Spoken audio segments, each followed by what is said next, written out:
নমস্কাৰ business line admission লগত মই নিৰঞ্জন বৰ্মন আপোনালোকক স্বাগতম জনাইছোঁ। আপোনালোক কম খৰচতে কেনেকৈ কুকুৰা চৰাই পালন কৰিব, যিকোনো কুকুৰা চৰাই হওক, লোকেল হওক বা টাৰ্কি হওক, সোণালী হওক বা যিকোনো ধৰণৰ কুকুৰা চৰাই হওক, যদি কম খৰচত পালন কৰিব বিচাৰে তেতিয়াহ'লে স্পেচ লাগিব।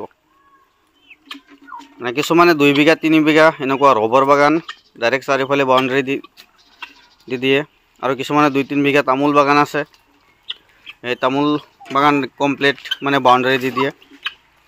তো চাৰিওফালে বাউণ্ডাৰী দিলে কি হয়, এক নম্বৰ কথা বেলেগৰ হাঁহ কুকুৰা আপোনাৰ বাউণ্ডাৰীত সোমাব নোৱাৰিব, বেমাৰ আজাৰ কম লাগিব। আৰু 2 নম্বৰ বাউণ্ডাৰীৰ ভিতৰত যিমান ঘাঁহ বন থাকিব চব খাই শেষ কৰি একেবাৰে চাফা কৰি দিব, আৰু আপোনাৰ ফিড খৰচো কম যাব। যিমান ঘাঁহ বন হ'ব সেইখিনিতো আপোনাৰ কুকুৰা চৰাই খাই শেষ কৰি দিব, আপোনাৰ ফিড খৰচো কম হ'ব। আৰু ফিড খৰচ কমাব পাৰিব যিবিলাক নেকি মাংসৰ কাৰণে কুকুৰা চৰাই পালন কৰা হয়, ব্ৰিডিঙৰ কাৰণে নহয়, যিবিলাক মানে লেয়াৰৰ কণীৰ কাৰণে পালন কৰা হয় সেইবিলাকক মানে এইটো ফিড দিব নোৱাৰিব। এইটো ফিড হৈছে ৰাইচ পলিছ, খৰচ একেবাৰে কম।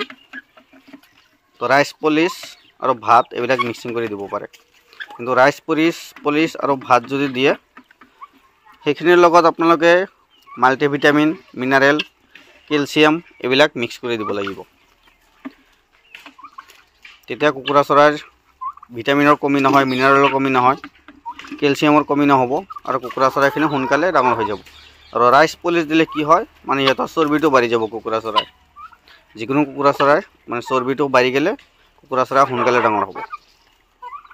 এটাতো বহুত ধুনীয়া পদ্ধতি। তো আপোনালোকে ভিডিঅ'ত লাইক এটা কৰি চেনেলটো ছাবস্ক্ৰাইব কৰি ৰাখিব, ফাৰ্মৰ বিষয়ে সকলো ধৰণৰ আপডেট পাই থাকিব।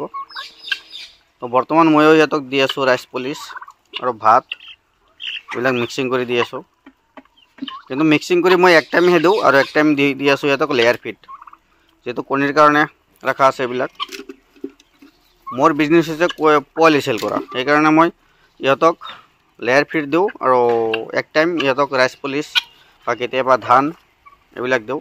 কিন্তু ৰেচনৰ যিটো চাউল পায় সেই চাউলটো কিন্তু আপোনালোকে ডাইৰেক্ট নিদিব। ৰেচনৰ চাউলটো ডাইৰেক্ট দিলে কি হয়, ইহঁতৰ বেমাৰ আজাৰ হোৱাৰ চান্স বেছি আছে, বা মই নিজে দি পৰীক্ষা কৰি চাইছোঁ ইহঁতৰ বেমাৰ আজাৰ বেছিকৈ হয়। সেইকাৰণে ৰেচনৰ চাউলটো আপোনালোকে ব্যৱহাৰ নকৰিব। ৰেচন চাউল দিব পাৰে আপোনালোকে, ভাত বনাই দিব পাৰে, কিন্তু 100% যে সেই ভাতে ব্যৱহাৰ কৰিব তেনেকুৱা নহয়। বা ৰাইচ পলিছ এইবিলাক মিক্সিং কৰি এক টাইম ব্যৱহাৰ কৰিব, এক টাইম দানা দিব পাৰে, বা ডাইৰেক্ট আপোনালোকে ধানো দিব পাৰে। ধানৰ দাম কম, 20 টকা কেজি হিচাপত আপোনাৰ 20 টকাতে পৰে, কিন্তু আমাৰ ইয়াত বৰ্তমান 800 টকা মন চলি আছে। তো কেজি হিচাপত আপোনাৰ 20 টকাই পৰি যায়। আপোনালোকে ধানো ব্যৱহাৰ কৰিব পাৰে, কিন্তু যদি ধানো ব্যৱহাৰ কৰে তেতিয়া আপোনালোকে মাল্টিভিটামিন, কেলছিয়াম, মিনাৰেল এইবিলাক মানে ব্যৱহাৰ কৰিবই লাগিব। তো চাওক কুকুৰা চৰাই চেহেৰাবিলাক বহুত ধুনীয়া হৈ আছে। এইখিনি হৈছে আমেৰিকান ৰয়েল টাৰ্কি বাৰ্ড বুলি কয়। এইবিলাক ৰয়েল হয়, মানে কালাৰিং হ'ব বেলেগ বেলেগ ধৰণৰ, বহুত ভাল লগা মৰম লগা হয়। এইবিলাক একচুৱেলি মানে যিবিলাক ৰয়েলটো বেছিভাগ মানে ডিজাইনৰ কাৰণে পালন কৰা হয়, শ্ব'ৰ কাৰণে, কিন্তু এইটো নাম্বাৰ 1 বিজনেছ হৈছে ইয়াৰ মাংসৰ কাৰণে। এইটো 6 মাহত 8ৰ পৰা 10 কেজি ওজন আহি যায় এইটো কুকুৰা চৰাই, আৰু ইয়াৰ মাংসটো ডাইৰেক্ট খাহী ছাগলীৰ বৰাবৰ চেম। ইয়াৰ মাংসটো যেনেকুৱা আমাৰ লোকেল কুকুৰা আছে, ইয়াৰ মাংসটো লোকেল কুকুৰাৰ দৰে নহয়। ইয়াৰ মাংসটো লোকেল কুকুৰাতকৈ অলপ টান, কিন্তু এইটো মাংসটো মানে মটনত পৰি যায়। যেনেকুৱা আমাৰ কুকুৰা চৰাইবিলাক চিকেনেট, এইটো চিকেনটো হয়ে, কিন্তু চিকেন মাংসটো ডাইৰেক্ট মটন বৰাবৰ হৈ যায়। তো ফাৰ্মৰ বিষয়ে যদি আৰু অধিক জানিব বিচাৰে ভিডিঅ'ত লাইক এটা কৰি ৰাখিব, আৰু মোৰ চেনেলটো ছাবস্ক্ৰাইব কৰি ৰাখিব। তো আজিৰ ভিডিঅ' এইখিনি, ধন্যবাদ।